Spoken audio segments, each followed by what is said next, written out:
At the end of the Fright Night episode of Dynamite Wednesday, Bobby Lashley made his AEW debut. It came out after Swerve Strickland's win over Shelton Benjamin. He laid a beatdown on Swerve. The Hurt Syndicate is here. Lashley, Benjamin, and MVP. And who knows what other members MVP may add. I threw out the name Will Hobbs the other day only because it looks like he has no spot anymore in the Don Callis family when he comes back. But honestly, you know who I think could work in this spot? Wardlow. We've seen him rocking the suit before. I could see him fitting in well with that crew. Now go and watch them bring back Wardlow with MJF because of the way Adam Cole cast him aside. They'll put Wardlow and MJF back together. Great career growth that would be. The video of Lashley's debut has well over 1 million views on AEW's YouTube channel. And that's why Tony Khan brought him in, to try to get more eyeballs on the product, to the extent that Lashley might be able to do that for them. I mean, it's not as if he was heavily featured on WWE television these last 6 months, but he does have a name that people would recognize, and he is a star. He sat down with the Lame Guys podcast and revealed an idea that he had for a feud with Gunther in WWE. This is one I wish he would have kept to himself. He said, when Gunther was rolling, there was one thing I wanted to do with him, and everybody would have been like, oh, if we were still the Hurt Business, I was like, I want to roll up on him, and I want Gunther to say, people like you don't deserve a chance at my title. People would have been like, what did he say? We would have towed that line. If you think about the German and these black dudes, is there a little bit of racial tension there? We didn't have to go there. What do you mean by people like you? He could have been like older guys in wrestling. The crowd would have been like, did he say that? Then I was going to say, I think you look familiar, and do one of these. And he holds his thumb to his top lip, indicating a Hitler mustache. There it is. I don't know if we could have went there, but if we could have, there are so many things you could toe the line with there, and it could have been a huge feud. What an absolute dog shit idea.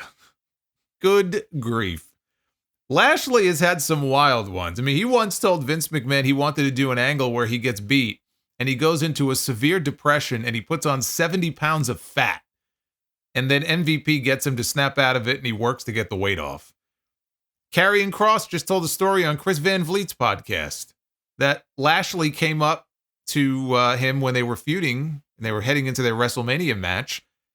And he pitched getting into a real fight backstage to make everybody think they were shooting on each other, which I know Kross has MMA and jiu-jitsu training, but I could see why he would not want to start shooting with Bobby Lashley. Probably a bad idea. They also would have been sent packing, and that would have been the end of them. They would have been off the WrestleMania card, so that would have backfired on them. At least those ideas, though, like as kind of out there as they are, you can see, like, okay, he's trying to come up with something, and it's ridiculous, but all right, whatever. This idea, this is straight out of the Vince McMahon playbook. And that playbook should have been retired with Vince. And the thing is, like, if you watch the video, like I did, he was genuinely excited to do it. Like, he was popping out of his seat as he was talking about this idea. He was so excited. You see, this is why some wrestlers, they pitch ideas, and when they don't get used, they complain about their ideas not being used. It makes you wonder, how many of those ideas are as awful as this one? Now it makes sense why he said he had more of a connection with Vince than he did Triple H. I'm sure he's going to be wrestling Swerve at Full Gear. That match has not been made official yet. The only matches official so far are Jon Moxley against Orange Cassidy for the AEW World Championship. 1 year after Cassidy beat Moxley at Full Gear, he's going to try to do it again. Hangman Adam Page against Jay White. And on the pre-show, they have added a match. This is a match of epic proportions here. You talk about the irresistible force against the immovable object.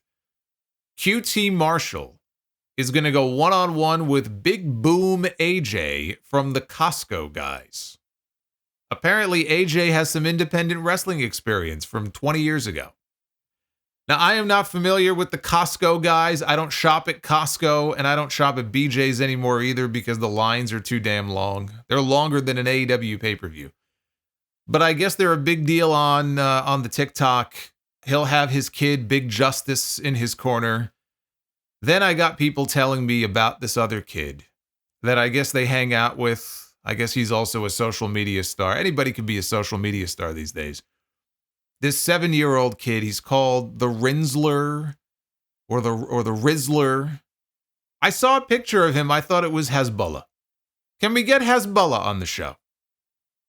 What I thought was hilarious was a few weeks ago, they didn't say it with any malicious intent or anything, but they kind of smacked down AEW by saying what they really wanted was a deal with WWE. They really wanted to make one WWE appearance. But then Sanjay Dutt got a hold of him, and he convinced them to do something with AEW instead. So they were like, well, if they're the ones offering, then sure, why not? But Tony Khan should send Sanjay a thank you card for making it happen, because AJ, he did a guest spot on The Tonight Show, and he was plugging the pay-per-view. You know, when was the last time that AEW got mainstream publicity like that for one of their shows? The only problem is he was promoting Full Gear. Full Gear is still 3 weeks away. Ideally, you want to have like a Tonight Show appearance. You want to get a lot of media pub like the week of, not 3 weeks before. It'll be forgotten about by then. And just when I thought we were done with the old geezer, we come to learn this week from PW Insider that Vince McMahon is preparing to launch a new company, but it is not a wrestling company. Multiple sources with knowledge of the situation have confirmed McMahon has been in the process of setting up what has been described as a new entertainment hub company that would financially back, develop, and produce film and television productions. The belief among those we've spoken with is that there are no plans for the company to launch anything similar to WWE, and they would instead focus on fiction and non-fiction projects. PW Insider is also told that several WWE alumni are already working with McMahon to get the company prepped with the idea of officially unveiling it if and when his legal issues are resolved. Brad Blum, WWE's former chief operating officer, has long been a McMahon loyalist and is confirmed to be working on the project. Blum was McMahon's chief of staff when he reigned supreme in the company, and he had originally departed after Vince's first retirement in the wake of the Wall Street Journal articles. When McMahon returned to sell WWE to Endeavor, Blum quickly followed. After McMahon's second exit, Blum remained for several months before resigning in May. We are also told that Kristen Prouty, who was WWE's liaison to the Hollywood world before being let go earlier this year, is also on board. Prouty came to WWE's attention as the original casting director for the initial Diva Search, won by Christy Hemme. She's credited with finding lots of talents who came into the company, including the Bellas and the Miz, and would have been the person booking Raw guest hosts and locking in celebrities for storylines. The company is expected to be based out of the Los Angeles area. If and when it officially launches, we are told that Kevin Dunn has not been involved in this new venture at all. That may be the most surprising part about the whole thing. Give it time. I'm sure he'll pop his head above ground soon enough. The man's name is Toxic Sludge right now. I don't think any network would want to touch him or anything that he may be funding, but it's the entertainment business. There's a lot of very sleazy people in the entertainment business. And when you have a lot of money to spend, never underestimate the power of the almighty dollar. All I'm going to say is this. This man started a bodybuilding federation, and it failed. He started a supplement brand, and it failed. He started a football league, and it failed. He opened a restaurant in Times Square, and it failed. He bought a casino in Las Vegas, and he sold it before he could do anything with it. It failed. Everything this man has ever tried outside the realm of professional wrestling has been a failure.